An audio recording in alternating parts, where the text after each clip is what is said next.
الأنبياء والمرسلين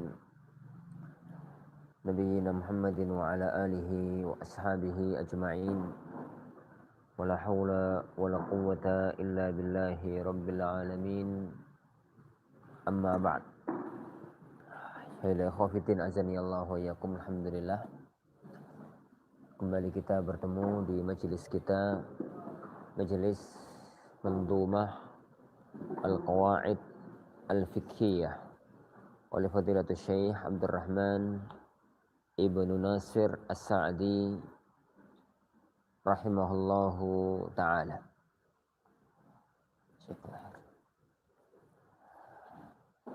Sebelum kita masuk dalam kitab ya akhwan, maka sebaiknya kita kenali dulu cabang ilmu yang akan kita pelajari, salah satu dari kitabnya. Karena mempelajari satu disiplin ilmu itu harus mengetahui gambaran umum ilmu tersebut, yang biasanya dalam istilah para ulama dinamakan dengan al-mabadi' al-ashrah. Jadi 10 pondasi dasar tentang sebuah disiplin ilmu. Kita nggak akan nyebut semuanya, kepanjangan. Bagiannya aja. 10 pondasi dasar itu adalah nama ilmu tersebut, definisi dari ilmu tersebut,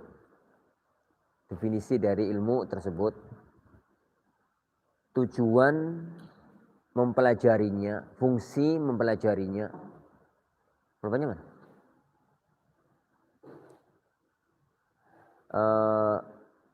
Al-wadhi, yani peletak dasar ilmu tersebut.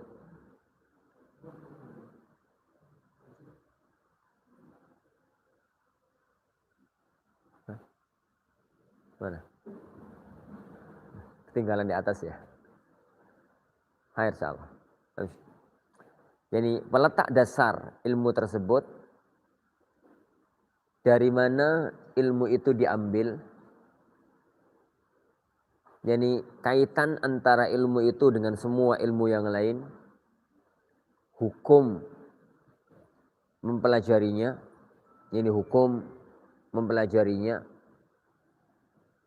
pembahasan materi tersebut, masalah-masalah yang dibahas dalam ilmu tersebut. Terakhir, kok lali? Yang penting itu namanya global ya, global permasalahan ilmiah. Itu yang masyhur dalam disiplin ilmu, kajian ilmiah, dinamakan dengan al-mabadi' al-ashrah. 10 pondasi gambaran umum tentang sebuah ilmu. Kita hanya bahas sebagiannya aja. Nama ilmu itu. Yang kedua, yani definisi dari ilmu ini. Yang ketiga, peletak dasar ilmu itu. Kalau sudah ngomong peletak dasar, mau nggak mau ngomong sejarah. Sejarah ilm al-qawaid al-fiqhiyah. Kemudian yang terakhir, yang keempat adalah tentang fungsi mempelajari ilmu ini. Yang keempat, yang kelima, dan yang terakhir, cukupkan kita sampai di situ, adalah metodologi belajar ilmu ini. Jadi metodologi mempelajari ilm al-qawaid al-fiqhiyah. Kita mulai dari yang pertama. Nama ilmu ini. Ilmu ini ya ikhwan, ilmu ini mempunyai 2 nama. Dari kata yang sama. Hanya beda susunan. Satu namanya al-qawaid al-fiqhiyah, dan itu yang masyhur. Nama ilmu ini yang kondang adalah al-qawaid al-fiqhiyah. Ilmu ini namanya adalah al-qawaid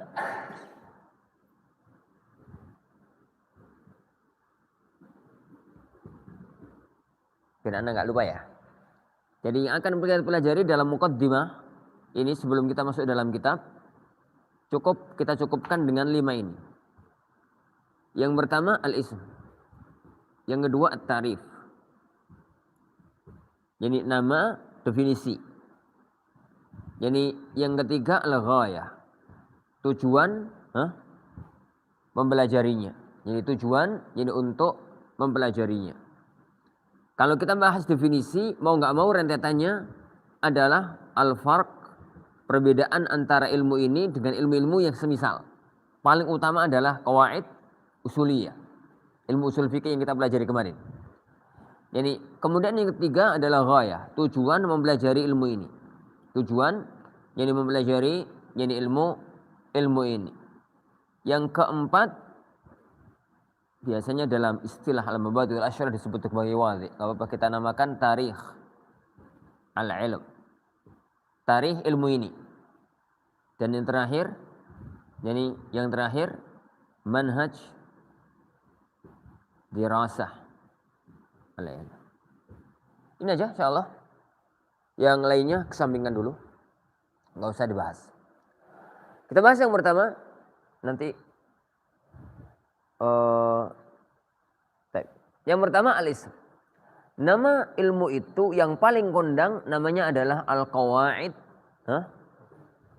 al-qawaid al-fiqhiyah.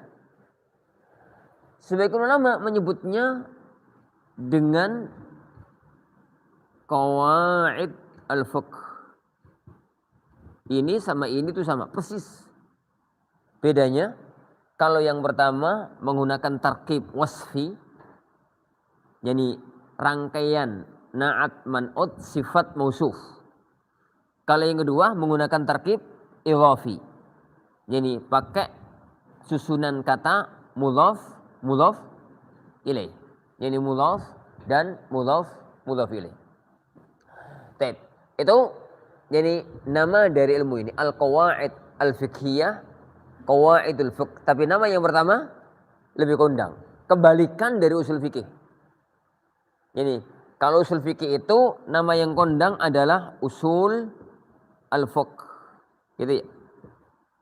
Sebagian ulama menyebutnya dengan al-qawaid al-usuliyah. Jadi al-qawaid usuliyah. Nama ini yang lebih kondang. Nama itu yang lebih kondang. Kita menggunakan istilah al-qawaid al-fiqhiyah karena nama itu yang lebih kondang. Kita menggunakan istilah al-qawaid al-fiqhiyah. Ilmu yang kita pelajari adalah ilmu al-qawaid al-fiqhiyah. Apa itu al-qawaid al-fiqhiyah?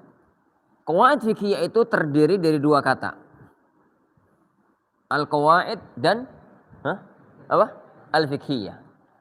Dan sudah merupakan satu yang maklum, tidak mungkin mendefinisikan dua kata semacam ini kecuali kita definisikan masing-masing. Baru kemudian digabungkan antara keduanya. Kalau kita mengatakan sapu tangan. Apa itu sapu tangan? Antum tidak akan mampu menjabarkan sapu tangan kecuali ngerti apa itu sapu, apa itu tangan. Sapu adalah sapu adalah alat untuk bersih-bersih, gitu ya? Bener ya? Salah ya? Bersih-bersih lantai. Alat untuk bersih-bersih lantai.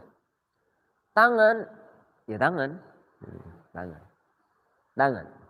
Sapu tangan itu adalah sembolah tuh kan gitu.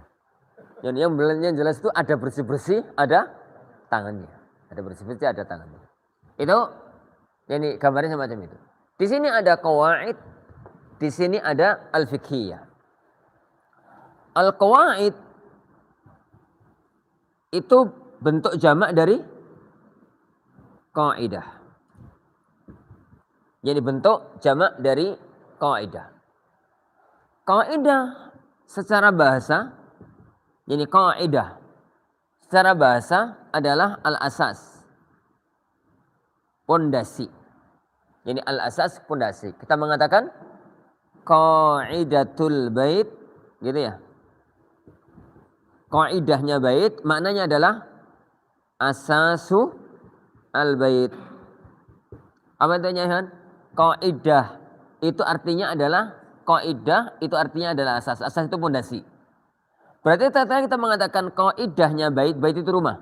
Kaidahnya rumah berarti artinya adalah asasul bait. Pondasinya rumah. Jadi pondasinya rumah. Nah, itu arti kaidah secara bahasa. Arti kaidah secara istilah. Ini arti kaidah secara istilah dalam artian para ulama tatkala menggunakan kata-kata kaidah, kita mengenal ada kaidah nahwu, ada kaidah fikih, ada kaidah tafsir, ada kaidah mustalah hadis, ada kaidah misalkan dalam ilmu mustalah hadis, kullus sahabiyyin udul. Itu kaidah dalam ilmu mustalah hadis. Sebenarnya kaidah sendiri itu dalam istilah para ulama itu apa tak karpe? Apa tak karpe? Mereka mengatakan kaidah itu adalah yani hukmun kulli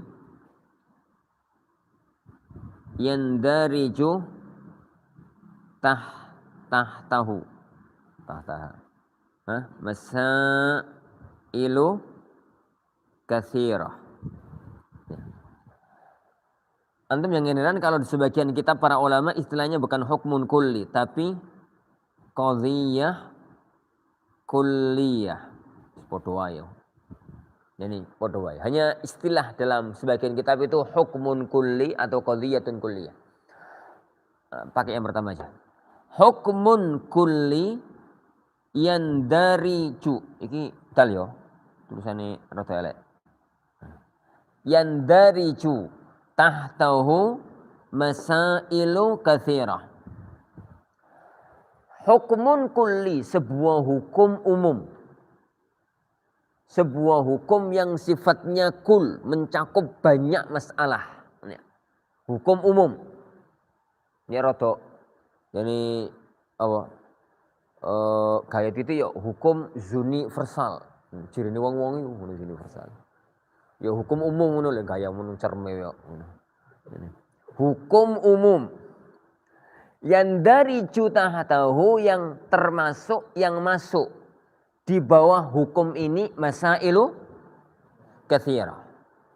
Hukum ini masailu katsirah, banyak permasalahan. Jadi dia itu satu konsep yang mencakup banyak permasalahan, Dan ini berlaku jadi untuk semua disiplin ilmu.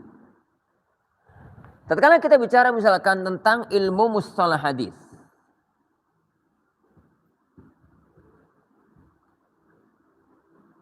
Tekan ilmu dalam dunia hadis. Kita membahas satu masalah. Anggaplah ada satu kaidah. Kullu sahabiyyin udul. Misalkan begitu. Semua sahabat itu terpercaya. Semua kullu sahabiyyin udul. Semua sahabat itu terpercaya. Kita namakan ini dengan kaidah dalam ilmu mustalah hadis. Kenapa? Ini hukum umum yang mencakup banyak permasalahan. Kita mengatakan Abu Hurairah itu orangnya baik apa buruk? Orangnya baik. Kenapa? Sahabat. Lah kalau Abdullah bin Umar, ya baik juga. Lah kalau Sa'id Sa'ad ibn Abi Waqqas, ya baik juga. Ya kalau fulan, ya baik juga. Kenapa? Kan kaidahnya kullu sahabiyyin udul. Semua sahabat itu udul. Sampean dari mana tahunya kalau si fulan itu orangnya terpercaya, orangnya baik, adalah nggak ngerti sejarahnya. Kan kaidahnya kullu sahabiyyin udul. Ini semua sahabat itu udul. Jadi semua sahabat itu udul. Jadi dan itu nanti akan kita bahas secara lengkap pada waktu masalah pembahasan pentingnya mempelajari ilmu ini. Kenapa ya kawan? Tanpa harus mempelajari Isabah, vitamin sahabatnya Ibnu Hajar yang 6 jilid itu. Kitabul Isabah itu kitab tentang sejarahnya sahabat perinci. Fulan ibnu Fulan lahirnya kapan, sejarahnya bagaimana dan macam-macam. Tanpa harus mempelajari Usdul Hobahnya Ibnul Athir. Tanpa harus mempelajari kitab-kitab tentang sejarah para sahabat. Pokoknya buta sekalipun dengan sejarahnya sahabat. Tapi kalau Fulan ini terpercaya apa enggak orangnya? Sahabat apa tidak? Sahabat. Ya sudah, selesai masalah. Bahwasanya semua sahabat itu udul. Semua sahabat itu udul. Jadi itu udul. Contoh hewan. Dalam ilmu biologi. Contoh. Mereka mengatakan kaidahnya kullu adzunin walud. Ini salah.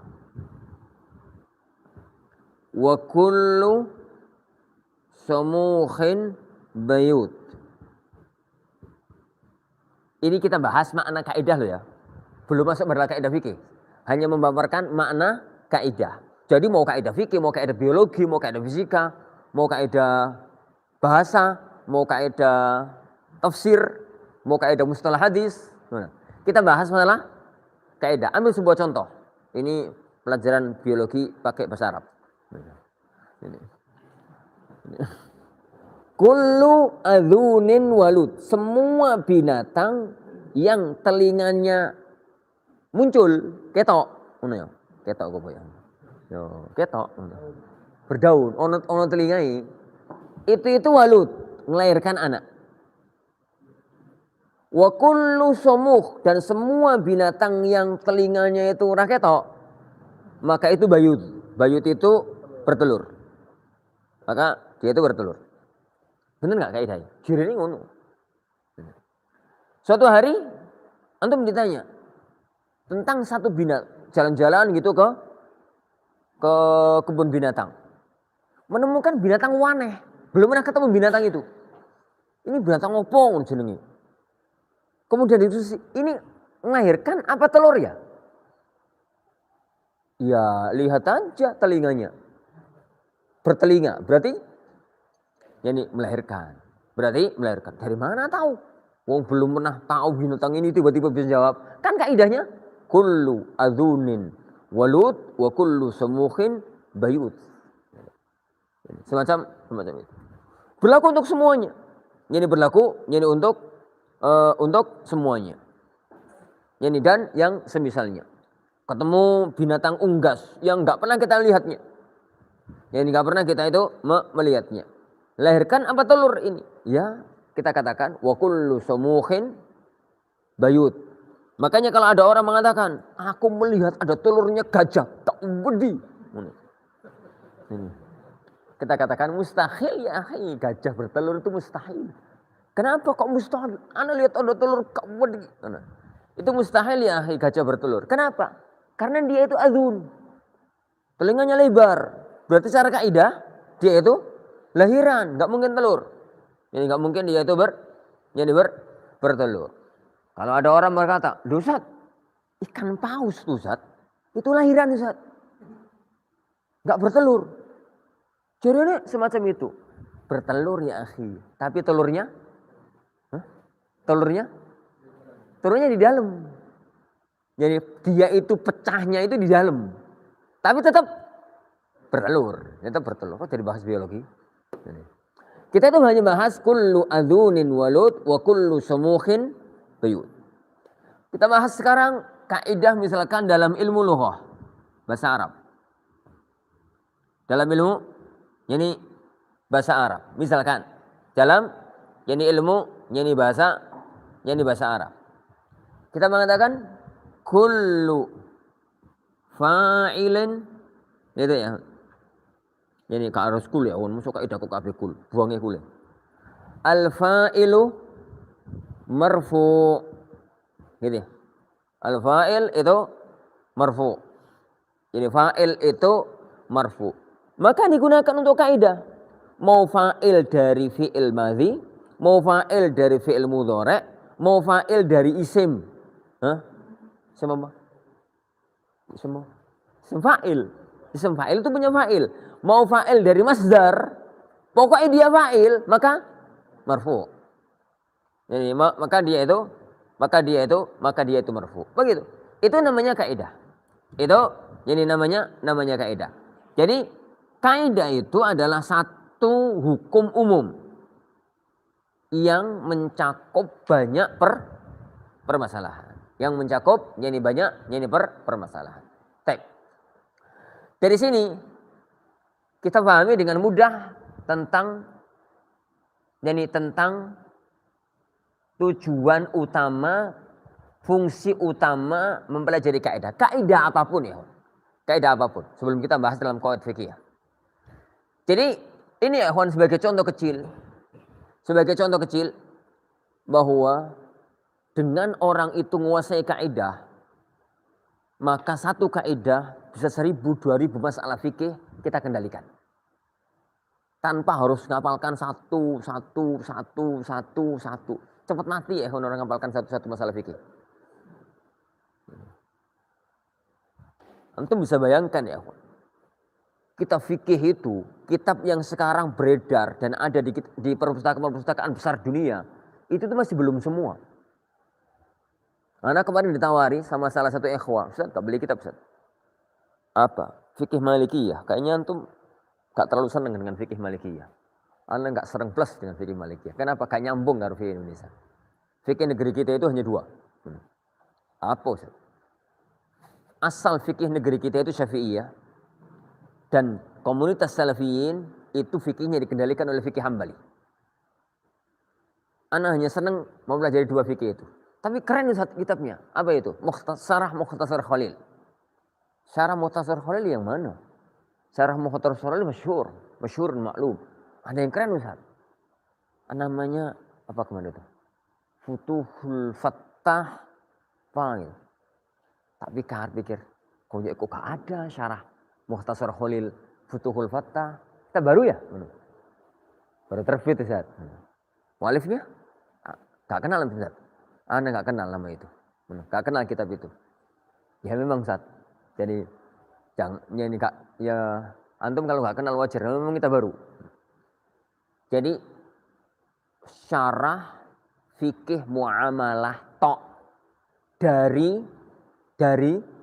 syarah Mukhtasar Khalil 70 jilid. 70 jilid. Guyone aja. Itu baru syarah fikih muamalah. Dari mulai kita nikah sampai akhir kita fikih. Belum bahas fikih ibadah. Jadi belum bahas fikih ibadah. Kira-kira berapa permasalahan muncul di dalamnya? Itu suruh baca satu, analisis satu, meriksa satu. Cepat mati ya. Dan tidak akan mampu menguasai.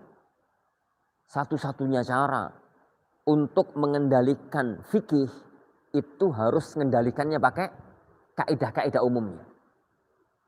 Ini harus mengendalikan dengan kaidah-kaidah umumnya. Tidak perlu harus menghafalkan satu.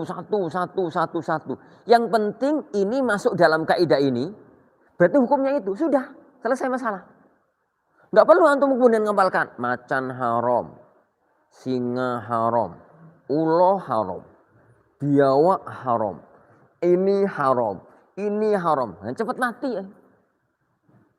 Cukup pegang satu kaidah. Kullu siba'in muftaris haram. Semua binatang buas pemangsa haram. Selesai masalah. Nggak perlu kemudian periksa satu. Teman ditanya, akhi, apa hukumnya terenggiling? Ngerti terenggiling kan tuh? Kan ngerti ya? Apa hukumnya biawak? Biawak itu buas nggak ya? Buasnya pemangsa. Yani iya, berarti haram. Selesai masalah.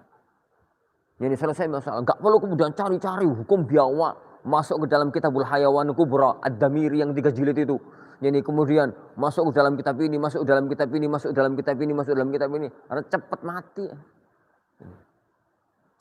Baik. Apa hukum makan buaya. Makan buaya. Itu kalau masuk ke dalam kitab-kitab fikih ya kawan, jelawi betul hukum buaya itu. Antum tahu Syekh Utsaimin mengatakan makan buaya itu halal. Syekh bin Baz juga mengatakan halal, tapi Anda enggak setuju. Karena taklilnya bermasalah. Taklilnya itu bermasalah. Jadi pelandasan hukumnya bermasalah. Dari titik ulama-ulama Hanabilah tatkala mengatakan buaya halal, landasannya itu karena buaya itu binatang air. Lah kalau dikatakan binatang air, meskipun buas, hukumnya itu hukum hiu. Hukum lele. Lele itu binatang buas enggak? Lele itu binatang buas loh. Lele itu predator loh. Pemakan binatang-binatang kecil yang semisalnya. Urang, terus binatang cilik-cilik itu, ader, pangani karo lele. Tapi halal karena binatang air. Hiu halal karena binatang air. Buaya kata mereka halal karena binatang air. Pertanyaannya, benar enggak? Buaya itu binatang air. Karena kaidahnya itu adalah kullu hayawanin ma'i. Ini kullu hayawan ma'i halal. Ini. Kalau hayawan barri, hayawan darat ya kawan. Hayawan darat kembali kepada kaidah binatang darat. Ini. Dan binatang berma'i, binatang dua air, dua alam. Hayawan berma'i kahukmi hayawan barri. Binatang dua alam, binatang amfibi itu kayak binatang darat. Pegang kaidah, semua masalah binatang selesai. Ini, semua masalah binatang itu selesai. Itu jadi ini dan itu berlaku dalam semua ilmu. Dan itu ya kawan berlaku ini dalam semua ilmu. Makanya benar kata para ulama, man hurimal usul hurimal wusul. Ini benar kata para ulama. Para ulama mempunyai satu ucapan yang sangat masyhur.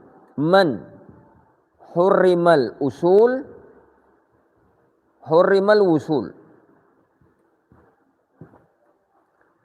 Man hurimal usul, barang siapa yang tertahan, maksudnya tidak menguasai pondasi-pondasi ilmiah, hurimal wusul, dia tidak akan nyampe-nyampe kepada ilmu yang hakiki. Meskipun lama belajar. Kenapa? Pondasinya goyah. Ini pendekar ngono, kuda-kudai goyah. Ya meskipun menguasai Pancasona sekalipun, ya tetap gampang dikalahkan. Ngerti Pancasona enggak antum? Yo gaya ilmu zaman biyen dulu. Ini ini milik Rahwana Raja. Ini katanya. Ini. Kenapa pondasinya goyah?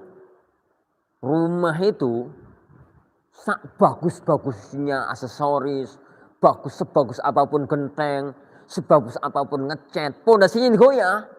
Nah, kena angin dikit kambruk. Karena pondasinya goyah. Jadi maka pondasinya goyah. Nah, ilmu yang kita pelajari itu adalah ilmu pondasi, ilmu qawaid. Gitu ya? Ilmu qawaid. Lafaz yang kedua itu namanya al-fiqhiyah. Jadi lafaz yang kedua itu namanya al-fiqhiyah, al-qawaidu al-fiqhiyatu, al-fiqhiyah. Al-fiqhiyah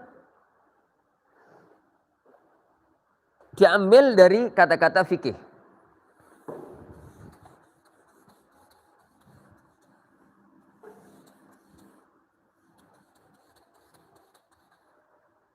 Sedikit kita ulang kajian kita.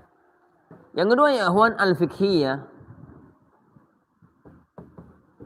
itu diambil dari kata-kata al-fiqh. Al-fiqh. Al-fiqhu itu secara bahasa lughatan, secara bahasa artinya adalah al-faham. Sebagian ulama mengatakan al-fahmud daqiq.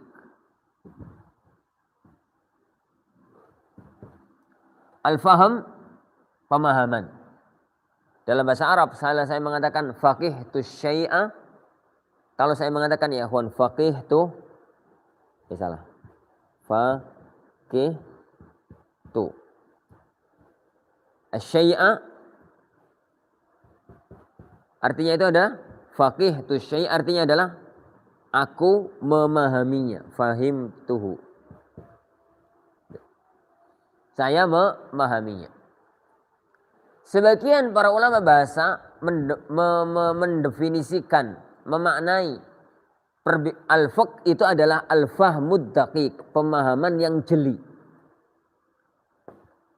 Dan mungkin itu lebih tepat. Karena secara umum ya Wan, kalau beda akar kata itu mesti ada perbedaan makna. Di titik-titiknya ada perbedaan kata, itu mesti ada perbedaan makna.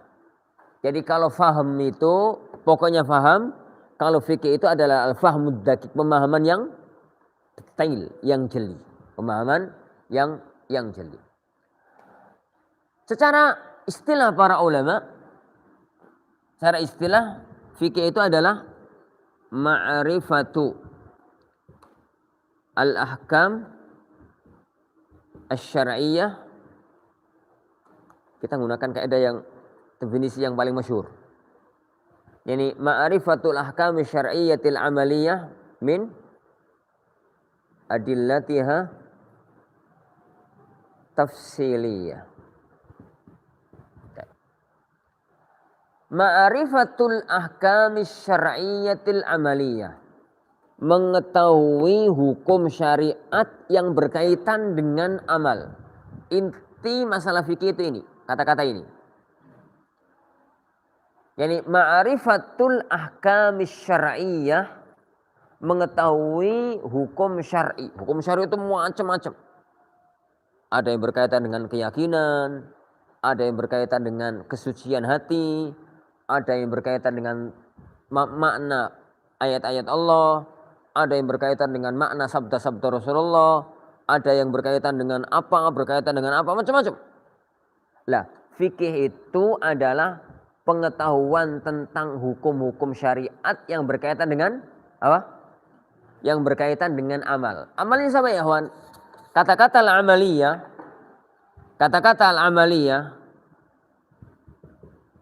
itu artinya adalah amalul abd, atau dalam bahasa yang lebih kondang dalam fikih-fikih itu adalah amalul mukallaf. Yani amalnya seorang hamba. Baik amalan itu berkaitan dengan al-khaliq, berkaitan dengan penciptanya, dinamakan dengan fikih al-ibadat. Maupun amalan itu berkaitan dengan sesama al-makhluk, gitu. Yang kondang namanya adalah fikih al-muamalat, yang berkaitan dengan fikih muamalah. Fikih ibadah, dari mulai ibadah yang tertinggi, sholat, yang urut-urutan dalam hadis Abdullah bin Umar, sholat, zakat, puasa, haji. Ini sholat, zakat, puasa, haji. Mulai dari sholat, zakat, puasa, haji. Karena sholat itu tidak bisa dipelajari, tidak bisa dijalankan kecuali harus menjalankan syarat-syaratnya. Maka dipelajari dulu, yakni tohara. Karena tohara alatnya adalah air, maka masalah air, masalah najis, masalah tohara dari hadas gitu ya. Kemudian masalah masuk waktu sholat, masalah nutup aurat, masalah ini, lalu masalah fikih sholat, tata cara sholat, hukum-hukum sholat, terus gitu sampai zakat, sampai apa? Puasa. Kalau sudah bahas puasa itu bahas i'tikaf dan tetek bengeknya masalah i'tikaf. Kemudian masalah haji, ini bahas haji itu masalah bahas umroh. Ini bahas umroh itu mau nggak mau ya harus bahas udhiyah karena kaitannya dengan hadiyu. Engkau ini bahas udhiyah, bahas akikah dan rentetan ke belakangnya. Itu fikih ibadah.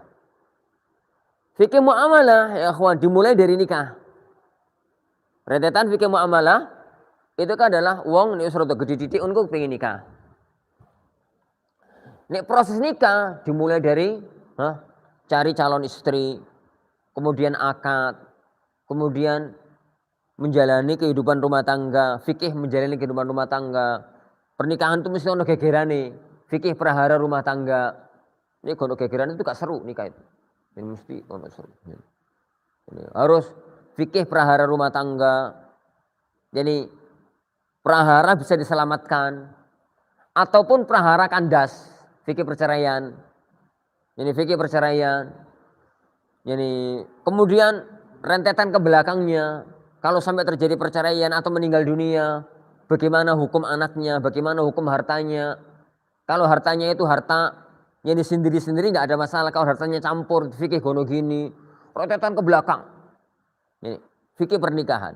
Uang itu yang nulis nikah itu mesti kerja.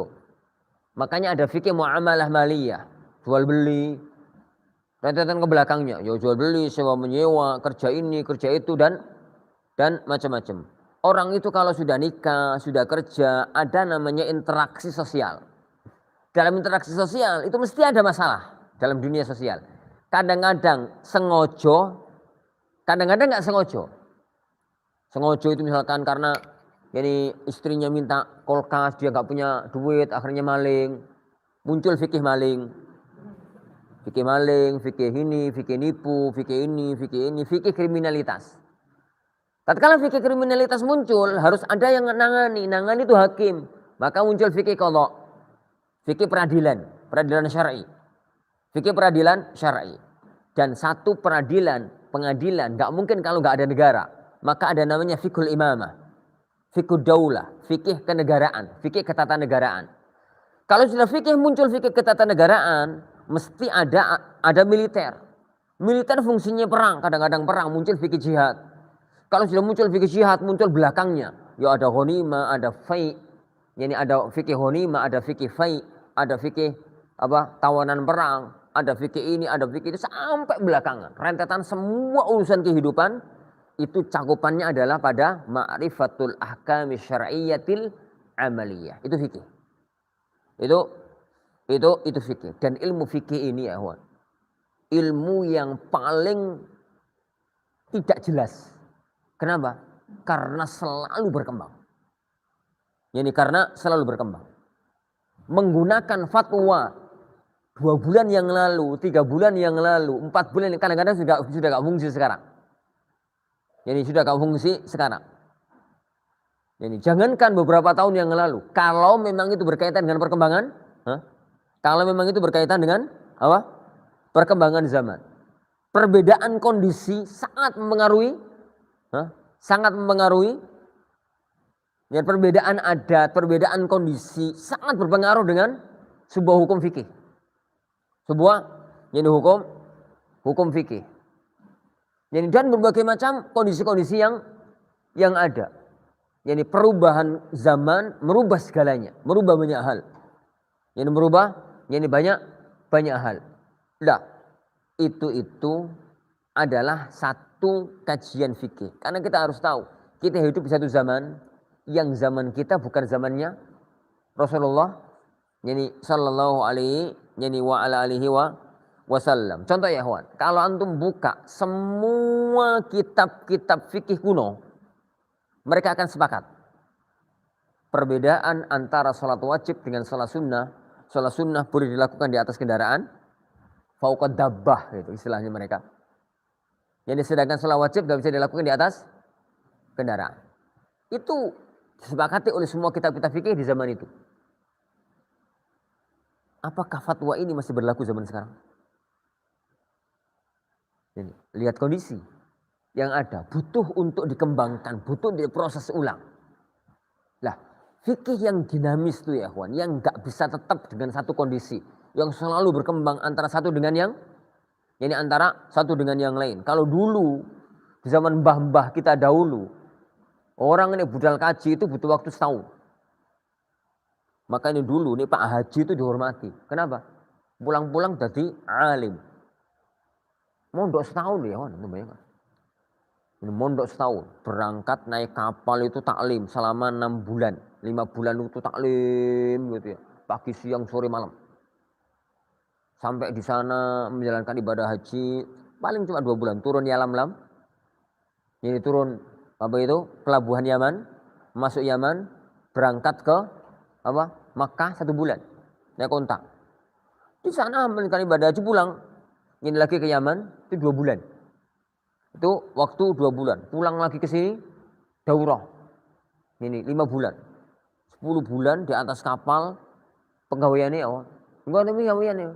Oh ya ada taklim, ada apa, pulang-pulang asalnya ini pulang-pulang gak ngerti apa-apa ya. Kemudian pulang-pulang pinter maca Quran, pinter nafsirkan, pinter apa. Itu Pak Haji zaman biyen ya, Pak Haji zaman saiki yo gak jelas. Pak Haji zaman saiki gak jelas blas. Sekarang ya, Sekarang perjalanan kita ke sana hanya berapa? 10 jam. Dan bukankah teknologi sedang mengonsep sistem penerbangan baru? Ini sedang mengonsep sistem perkembangan baru. Yang mana sistem penerbangan baru bisa jadi ke Saudi cuma 1 menit, 2 menit. Sampai sana. Jadi ya ke Saudi itu menjalankan umroh itu pagi berangkat, sore pulang. Caranya gimana? Jangan tanya Anda. Sedang dalam rumusan. Jadi sedang dalam rumusan. Makanya ilmu ini ilmu yang paling berkembang. Ana di grup asatidzah. Grup asatidzah fikih ya kawan. Grup asatidzah fikih Indonesia. Tiap hari itu isinya gegeran. Oh, ini digegerno. Dan sekali masalah muncul bisa jadi 2 hari, 3 hari gak selesai. Sampai 3 hari juga gak selesai juga. Akhirnya pindah bakasan. Pindah bakasan. Gini gitu. Ini gegeran, ribut tiap hari. Tapi seru. Nah, ilmu fikih yang semacam itu ya, ikhwan. Jadi yang semacam itu untuk kemudian kita pelajari satu. Gak akan ada seorang pun yang bisa menguasai fikih. Satu-satunya cara untuk menguasai fikih itu mengendalikan pokok-pokok ilmunya. Ini pokok-pokok ilmunya. Jadi ilmu kita itu adalah ilmu qawaid fikih. Jadi fikih sendiri itu adalah ma'rifatul ahkam asy-syar'iyyati al-amaliyah. Kemudian min adillatiha tafsiliyah yang diambil dari dalil yang secara terperinci. Kalau begitu ya, Ikhwan, kalau memang ini definisi dari qawaid, ini definisi dari fikih. Qawaid fikih sendiri definisinya apa terusan? Hukumun kulli. Yandariju tahtahu masail fikhiyah katsirah. Masail fikhiyah katsirah. Nah, baik, kata-kata satu fikhiyah. Jadi dari definisi ini kan definisi kaidah secara umum. Yang kita definisikan sekarang adalah kaidah fikih. Berarti hukmun. Kok hukmun? Salah. Hukmun. Ya. Hukmun kulli yandariju tahtahu masailu fikhiyah katsirah. Jadi satu hukum umum yang tercakup, yang masuk di bawahnya banyak permasalahan fikih. Jadi banyak permasalahan fikih. Kalau begitu ya Ikhwan, kalau begitu apa fungsinya? Fungsinya tadi. Yang fungsinya itu tadi, man hurimal usul, hurima yani al-wusul. Jadi kata Imam Al-Qarrafi rahimahullah, beliau mengatakan yani man dhabatal fikha biqawaidihi. Barang siapa yang mengendalikan, menguasai fikih dengan menguasai kaidah-kaidahnya, yani maka yughnihi, maka itu cukup baginya untuk menguasai banyak permasalahan tanpa harus mempelajari satu persatu kasus. Jadi per satunya kasus. Dan hukumnya itu ya Ikhwan, itu lebih paten. Jadi pertama dia akan mengendalikan fikih tanpa harus mempelajari satu persatu permasalahan. Yang kedua ya Ikhwan, menstandarkan fatwa. Satu kelemahan dalam dunia fikih itu adalah ngomong hukum ini haram, yang itu halal, padahal satu kasus. Padahal itu satu kasus. Satu kali ditanya, Ustaz, apa hukumnya jualan di depan situ? Haram ya akhi. Di teras itu, di halaman parkir itu. Haram ya, kenapa? Itu masuk dalam bagian masjid. Oh gitu. Lah apa? Suatu hari dia ditanya lagi. Ramadan masih itikaf. Ustaz, boleh nggak itikaf keluar ke sana? Haram ya akhi. Kenapa?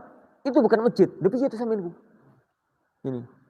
Dalam kemarin pada waktu pertanyaannya tentang jual beli katanya itu masjid, pada waktu fikih itikaf. Katanya itu bukan masjid. Itu fikih ngaco. Kenapa? Pengendalian kaidah tentang masjid lemah. Jadi ada qawaid tentang hukum masjid. Tentang hukum masjid. Kaidahnya itu adalah ini.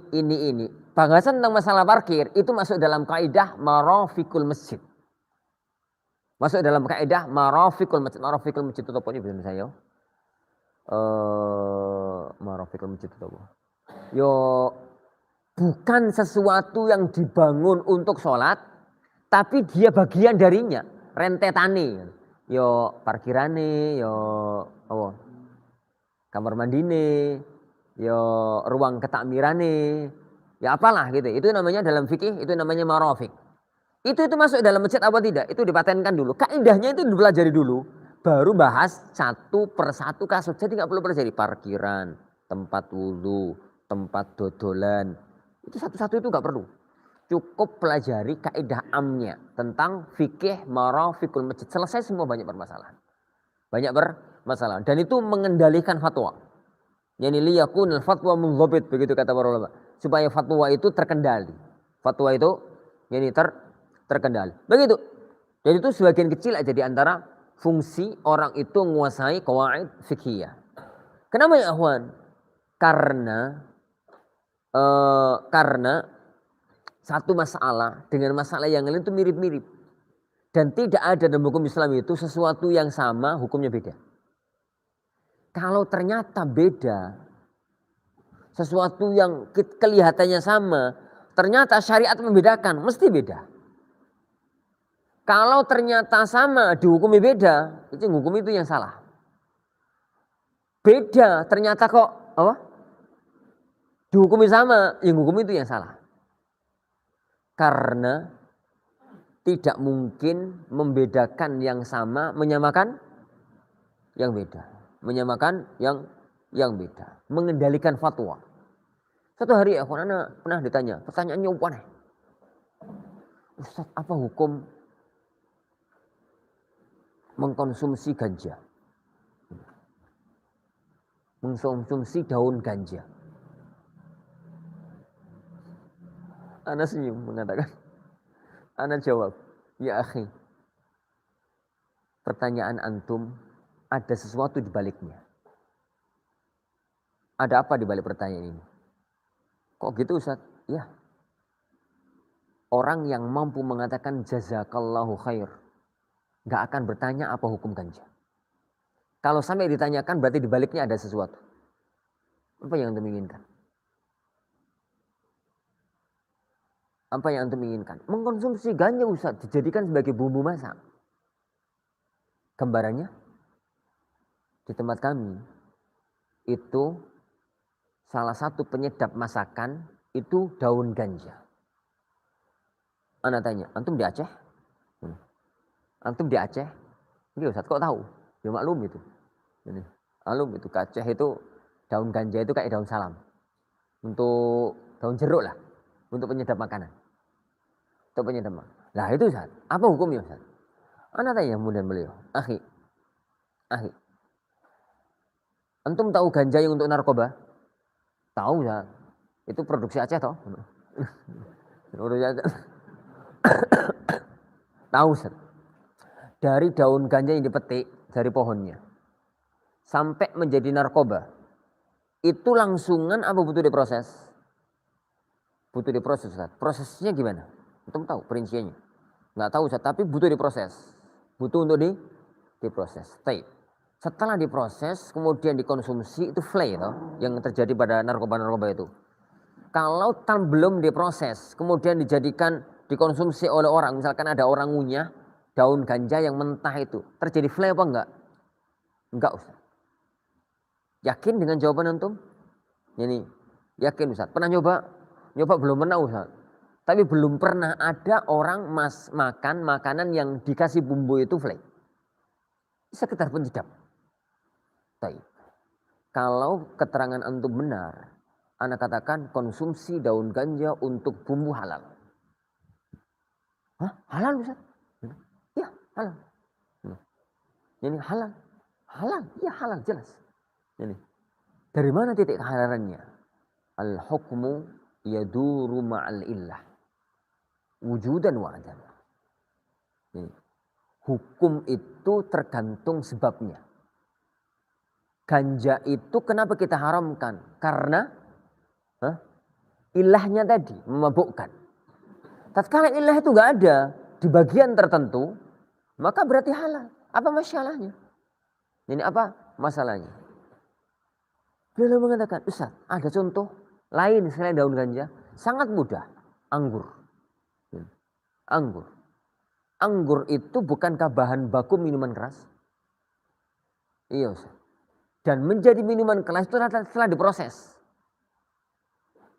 Apa hukumnya minum anggur perasan pertama di jus langsung diminum? Halal. Ya, huwal hukum. Itulah hukum yang sama. Anggur dipetik halal. Anggur di jus halal. Tatkala kemudian dia berubah karena proses menjadi khamr, miras, maka dia haram karena memabukkan. Maka dengan keterangan antum tadi hukumnya sama persis dengan anggur. Hukumnya sama persis harus dengan anggur. Itu salah satu contoh ya akhwan untuk dhabtul fatwa. Pengendalian fatwa. Antum kalau kemudian tiba-tiba ditanya apa hukumnya konsumsi daun ganja untuk bubuh, haram.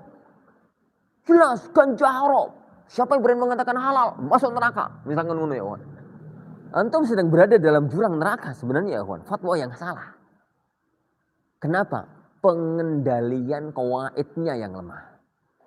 Pengendalian kaidahnya yang lemah. Maka ilmu yang kita pelajari adalah ilmu kendali. Pengendalian fikih. Jadi pengendalian untuk fikihnya. Ditambah lagi ya kawan. Ditambah lagi. Kalau antum melihat ada ayat atau ada hadis, ini nunjukkan hukumnya haram. Tapi kaidahnya dari pandang secara kaidah mestinya nggak haram. Maka jangan cepat-cepat menghukumi haram karena ayat, karena dalil. Berarti dalil itu difahami oleh para ulama dengan pemahaman lain. Kenapa ayat dalilnya begini? Kok kaidahnya begitu? Jadi kok kaidahnya semacam itu. Karena kaidah itu dibuat setelah dirumuskan, diramu dari puluhan, dari ratusan dalil yang ada. Memunculkan sebuah kaidah. Memunculkan sebuah kaidah. Jadi jadi itu yang kita belajar saat ini ya kawan. Jadi yang kita belajar saat ini mukadimahnya adalah nama ilmu, definisinya sama ghayah, tujuannya. Ingatkan anak pada dua masalah besok. Apa tadi itu? Tarikh dan manhaj. Insyaallah itu untuk pertemuan besok. Yani kita pelajari pertemuan besok insyaallah subhanahu wa ta'ala. Kita hentikan dulu sampai di sini. Insyaallah subhanahu wa ta'ala. Kita lanjutkan pada pertemuan yang akan datang biiznillah. Kita akhiri majelis kita. Subhanakallahumma wa bihamdika asyhadu an la ilaha illa anta astaghfiruka wa atubu ilaik. Wassallallahu wasallam wa baraka nabi Muhammad. Assalamualaikum warahmatullahi wabarakatuh.